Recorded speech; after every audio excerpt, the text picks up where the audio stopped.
अस्सलाम वालेकुम and welcome to PPSC समेशर। फर्स्ट ईयर कंप्यूटर साइंस में चैप्टर नंबर 2 पाइथन प्रोग्रामिंग। आज हम इंशाल्लाह देखेंगे असाइनमेंट ऑपरेटर्स क्या होता है। इससे पहले हमने अपने दूसरे 2 लेक्चर्स में अरिथमेटिक ऑपरेटर्स और कंपैरिजन ऑपरेटर्स को डिस्कस कर लिया था। आज तीसरा ऑपरेटर इंशाल्लाह हम असाइनमेंट ऑपरेटर को देखेंगे कि असाइनमेंट ऑपरेटर क्या होता है, पाइथन में उसका क्या काम है और किस तरह से वो काम करता है। तो देखेंगे असाइनमेंट ऑपरेटर का जो सिंबल है वो ये है। मैथ में आप इसको इक्वल बोलते हो, लेकिन प्रोग्रामिंग में और पाइथन में भी, क्योंकि प्रोग्रामिंग लैंग्वेज है, उसमें इसको असाइनमेंट बोला जाता है। किस लिए यूज़ होता है जनाब? ये यूज़ होता है जनाब किसी भी वेरिएबल को, लेट से कोई वेरिएबल है एक्स, उसको कोई भी वैल्यू असाइन करने के लिए। जैसे मैंने 10 वैल्यूज़ को असाइन कर दी और हम इसको इस तरह से पढ़ते हैं एक्स असाइंस 10, यानी कि एक्स को हमने 10 वैल्यू असाइन कर दी और ये हमेशा राइट टू लेफ्ट काम करता है, यानी कि 10 वैल्यू x को साइन करेगा, ना कि x की वैल्यू 10 को साइन करेगा। राइट साइड पे इसके जो भी वैल्यू लिखी गई होगी वो वैल्यू उठा के ये इसके लेफ्ट साइड पे जो भी वैल्यू होगी, जो भी वेरिएबल होगा, उसमें प्लेस करवा देगा। इस पर्पज़ के लिए हमारे पास असाइनमेंट ऑपरेटर यूज़ किया जाता है। तो इसमें 2 वैल्यूज़ होती हैं। एक ऑपरेटर के जो राइट साइड पर वैल्यू होती है उसको हम बोलते हैं आर वैल्यू, और इस ऑपरेटर की जो लेफ्ट साइड वैल्यू उसको हम बोलते हैं एल वैल्यू। तो ये हमेशा आर वैल्यू को साइन करेगा एल वैल्यू को। बस इससे ज़्यादा हम आगे नहीं जाते, क्योंकि आपके सिलेबस में सिर्फ यही चीज़ जिक्र है कि ये किसी भी वेरिएबल की वैल्यूज़ को असाइन करने के लिए यूज़ किया जाता है वेरिएबल को। तो जनाब इसमें कोई इतना मुश्किल या टारगेट साइज नहीं है। ए कोई वेरिएबल है, उसको अपने वैल्यू दे दी 10, तो ये असाइनमेंट ऑपरेटर यूज़ हुआ है जनाब 10 वैल्यू साइन करने के लिए। बी कोई वेरिएबल है जनाब, उसको अपने वैल्यू दे दी अल्लाह। अल्लाह एक वैल्यू है, टेक्स्ट टाइप की है, स्ट्रिंग टाइप की है, तो ये बी को साइन की जा रही है जनाब। अच्छा, इसी तरह कोई फ्लोट वैल्यू है जी, वेरिएबल है सी, उसको अपने वैल्यू दे दी 3.1, तो 3.1 एक वैल्यू है जनाब, और सी एक वेरिएबल है, उसको साइन की जा रही है। यूज़ क्या हो रहा है? असाइनमेंट। तो ये इसका काम है जनाब। इसको हम प्रैक्टिकली भी देख लेते हैं, लेकिन इसके साथ ही एक मिलता जुलता इससे रिलेटेड है एक टॉपिक है, कंपाउंड असाइनमेंट ऑपरेटर क्या होता है, वो हम देख लेते हैं जनाब। कंपाउंड असाइनमेंट ऑपरेटर का तो फिर हम इसका इकट्ठा प्रैक्टिकल देखेंगे कि काम कैसे करता है। देखिए जी, ये होता क्या है इसको तो हम बाद में देखते हैं, लेकिन मैं पहले सिनेरियो बताता हूँ कि ये यूज़ क्यों होता है। बाज़ औक़ात ऐसे होता है कि कोई वेरिएबल है, जैसे लेट सके एक्स है, और उसकी कोई वैल्यू है, कोई भी वैल्यू हो सकती है। लेट से मैं कहता हूँ कि इनिशियल वैल्यू उसकी 5 थी। फिर आप चाहते ये हो कि आप इस एक्स की वैल्यू में 1 जमा करो और इस वैल्यू को आप अगेन इसी वेरिएबल को असाइन कर दो। क्या होगा? लेट्स से ये लाइन, इस लाइन का मतलब ये है जनाब कि इस तरह का एक वेरिएबल था x, उसमें वैल्यू पड़ी थी 5, और इस लाइन, दूसरी लाइन का मतलब क्या है? दूसरी लाइन का मतलब ये है जनाब कि आपने x की जो भी वैल्यू थी उसमें प्लस कर दिया 1 और उसी लोकेशन पे सेव करवा दिया जहाँ पे पहले सेव थी। तो x की वो लोकेशन है, तो हमने इसको सेव करवा दिया। इस ऑपरेशन के बाद इसमें जनाब आ जाएगा 6। तो हम इसको, इस बात को इस तरह से लिखते हैं कि x की जो भी करंट वैल्यू है उसमें जमा करा दो 1 और x में ही सेव करवा दो उसको। ये बात इस तरह से लिखी जाती है। इसको हम एक और तरीके से देख लेते हैं जनाब। मैं चाहता हूं कि x की कोई वैल्यू है, कोई भी वैल्यू है, आप क्या करो, इस x को मल्टीप्लाई करवा दो जनाब p के साथ और x में ही सेव करवा दो। अब p भी कोई वैल्यू हो सकती है बेशक। तो इसमें क्या होगा देखें, वही अगेन एक वेरिएबल है जी x, उसमें इनिशियली पड़ा है कोई 4। हमने क्या किया सेकंड लाइन में, हमने इस 4 को मल्टीप्लाई करवाया जी 5 p के साथ, p कोई वैल्यू थी, और x वाली वैल्यू पे ही सेव करवा दिया। तो जो भी इसका रिजल्ट होगा वो इसी लोकेशन पे सेव हो जाएगा। तो हमारे सिनेरियोज में ऐसे केसेस आते रहते हैं जिसमें हमें एक वेरिएबल की वैल्यू में कुछ जमा करके उसी वेरिएबल में सेव करवाना पड़ता है। जैसे लेट से मैं चाहता हूँ कि एक सिक्योरिटी गेट मैंने लगाया है, ये लेंगे गेट लगा हुआ इस तरह करके, वॉक थ्रू गेट। इसमें से कोई बंदा जब पास होता है ना, तो उसका वो रिकॉर्ड रखे। तो शुरू शुरू में मैं आता हूँ, सुबह सुबह मैं गेट को ऑन करता हूँ, तो एक चीज़ है, एक वेरिएबल लेट से काउंट, उसमें हो गया जी 0। अभी कोई बंदा नहीं आया, पहला बंदा आया जी, क्या हुआ, काउंट की जो भी प्रीवियस वैल्यू थी उसमें 0 + 1 कर दिया मैंने। अब 1 हो गई। अगला बंदा है जी, प्रीवियस वैल्यू थी 1 या करंट वैल्यू थी 1, उसमें एक और एक जमा कर दिया मैंने, ये 2 हो गए। अब ये 2 वैल्यू पर काउंट खड़ा है। तीसरा बंदा है जो गेट से गुजरा, मैंने 2 में +1 करके उसी जगह पे सेव करवा दिया काउंट में 3। अब इसका मतलब ये अकाउंट की वैल्यू मुझे ये बता रही है कि इस वक्त तक कितने बंदे इसमें से पास हो चुके हैं। इस तरह अगला बंदा है, मैंने काउंट की करंट वैल्यू उठाई, उसमें एक जमा किया और 4।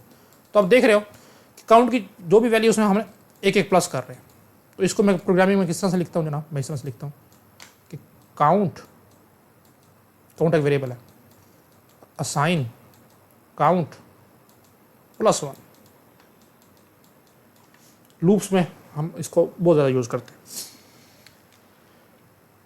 तो जो कंपाउंड असाइनमेंट ऑपरेटर है ना, वो इसी को शॉर्टकट वे में लिखने का नाम है, मुख्तसर वे में लिखने का नाम है। कैसे? यही चीज़ जो है ना, अब देखो मैं इस तरह लिख सकता हूँ, काउंट +=1। ये और ये बिल्कुल सेम चीज़ लिखी हुई है, बस लिखने का तरीकाकार चेंज है। इसका भी यही मतलब है जी, काउंट की जो भी वैल्यू है उसमें प्लस करो 1 और उसको काउंट में ही सेव करवा दो। तो दोनों लाइनें बिल्कुल इक्विवेलेंट लिखी हुई हैं। काउंट की जो भी वैल्यू है उसमें प्लस करो 1 और काउंट में ही सेव करवा दो। इसमें भी यही है, काउंट की जो वैल्यू है उसमें +1 करो जनाब और काउंट में ही सेव करा दो। तो ये दोनों चीज़ें बिल्कुल सेम टू सेम लिखी गई हैं, बस लिखने का तरीकाकार चेंज है। तो इसमें ये जो चीज़ यूज़ हुई है जिसको मैं ब्लू कलर से इन सर्कल कर रहा हूँ, तो देखिए दोनों ऑपरेटर इकट्ठे यूज़ हुए हैं लिखने के, एक प्लस और एक इक्वल। तो अब इसके नाम पे हम आते हैं, कंपाउंड असाइनमेंट ऑपरेटर। कंपाउंड कहते हैं जो, जैसे हम पढ़ते थे जी, आइटम होता है, एटम के बाद जनाब मालिक्यूल होता है, फिर कंपाउंड बनता है। तो 2 या 2 से ज़्यादा मालिक्यूल जुड़ के आपस में कंपाउंड बनाते हैं। तो इसमें यही है, 2 ऑपरेटर्स मिल के आपस में एक सिंगल ऑपरेटर बना रहा है जिसको हम कंपाउंड ऑपरेटर कह रहे हैं। और क्योंकि उसमें एक ऑपरेटर हमेशा असाइनमेंट होगा, तो इसी वजह से इसका नाम है compound assignment operator. Assignment operator और दूसरा कोई भी अरिथमेटिक ऑपरेटर हो सकता है, प्लस हो सकता है, माइनस हो सकता है, मल्टीप्लिकेशन, डिवीजन, मॉडुलस, कुछ भी हो सकता है। तो ये सारे के सारे किस तरह से लिखे जाएंगे, वही लिखने का तरीका ये है जी, कंपाउंड अरिथमेटिक ऑपरेटर है, compound plus, compound minus, compound multiplication और कंपाउंड डिवीजन ऑपरेटर, इस तरह से लिखे गए। उम्मीद है कि आप लोगों को समझ आ गया होगा। अब अगर फॉर एग्जाम्पल मैंने एक वेरिएबल है ए, उसमें -1 करना है और उसको ए में ही सेव करवाना है, इसी को हम इस तरह से भी लिख सकते हैं, ए माइनस इक्वल 1। तो ये दोनों सेम चीज़ लिखी हुई है।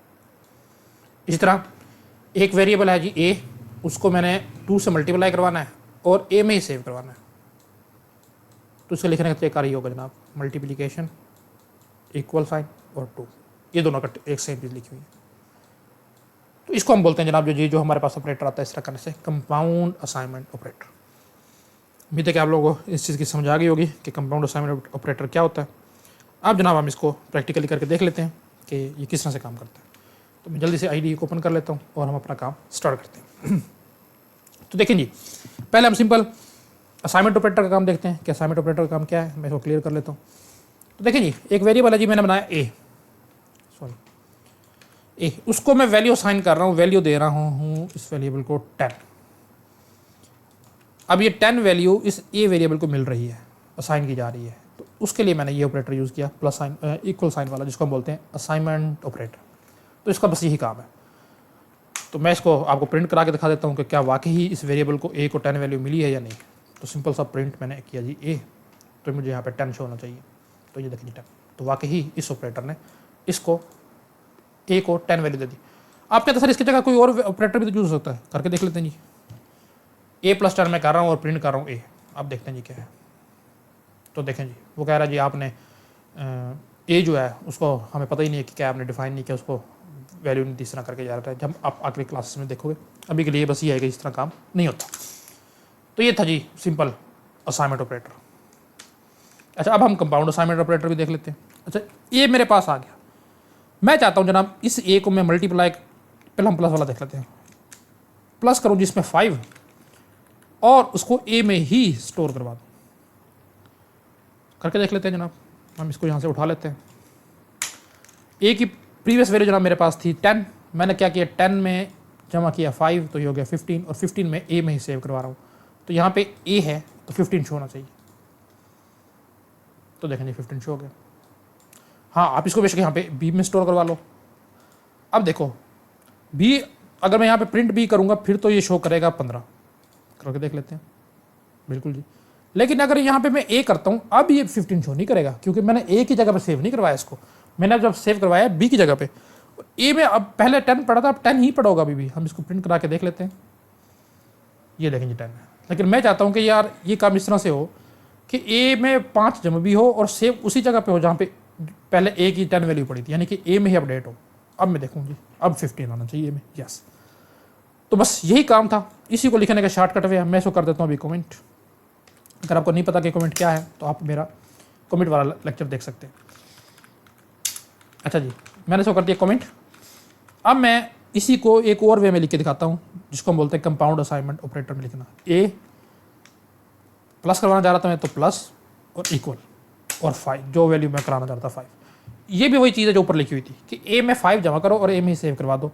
करा के देखते हैं जी, प्रिंट इसको 15 आना चाहिए, फिर उसको क्लियर कर लेते हैं। देखें जी, यस, वही सेम तरीका आ रहा है इसको लिखने का जो पहले था। तो अब हम इसको माइनस के साथ भी करके देख लेते हैं जनाब कि ए में 5 माइनस कर दो, ए में पहले पड़ा 10, 5 माइनस होगा 5, ए में आ जाएगा 5, प्रिंट होगा 5, करके देखते हैं जनाब। तो देखें जी 5।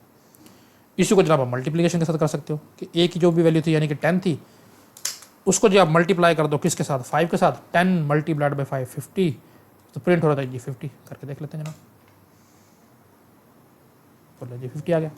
इसी को हम डिवीजन के साथ भी करके देख लेते हैं जी। ए की जो भी वैल्यू है जी 10 है, उसको 5 के साथ कर दो डिवीजन, 2 जवाब आ जाएगा। ए में से करा दो, ए में 2 आना चाहिए, प्रिंट करा दो जी ए को यानी कि 2 को, करके देखते हैं जी। यस, ये फ्लोट डिवीजन है, सॉरी फ्लोट डिवीजन है। पाइथन 3 है क्योंकि ये, तो उसमें ये फ्लोट में जवाब देगा। अगर आप चाहते हो कि इंटीजर में जवाब आए तो आप इसको डबल डिवीजन ऑपरेटर यहाँ पे लगाओगे, जिसको हम बोलते हैं फ्लोट डिवीजन। अब ये मुझे जवाब देगा जनाब इंटीजर में। ये भी हमने प्रीवियस लेक्चर में चीज़ को चेक कर लिया था। तो बस कंपाउंड असाइनमेंट ऑपरेटर और असाइनमेंट ऑपरेटर में यही चीज़ है, इससे ज़्यादा आपके सिलेबस में नहीं बताई गई। तो हम यहीं तक इसको मिनिमाइज़ करते हैं। अगर आप लोगों को चीज़ मुश्किल लग रही है, कोई चीज़ समझ नहीं आ रही, तो कमेंट बॉक्स में ज़रूर मेरे साथ शेयर करें कि सर हमें ये मसला आ रहा है, प्रैक्टिकल वर्क की समझ नहीं आ रही, आईडी की समझ नहीं आ रही, आपके मेथड की समझ नहीं आ रही, ताकि मैं इसको और बेहतर कर सकूँ। नेक्स्ट लेक्चर तक के लिए दीजिए इजाज़त। अल्लाह हाफ़िज़।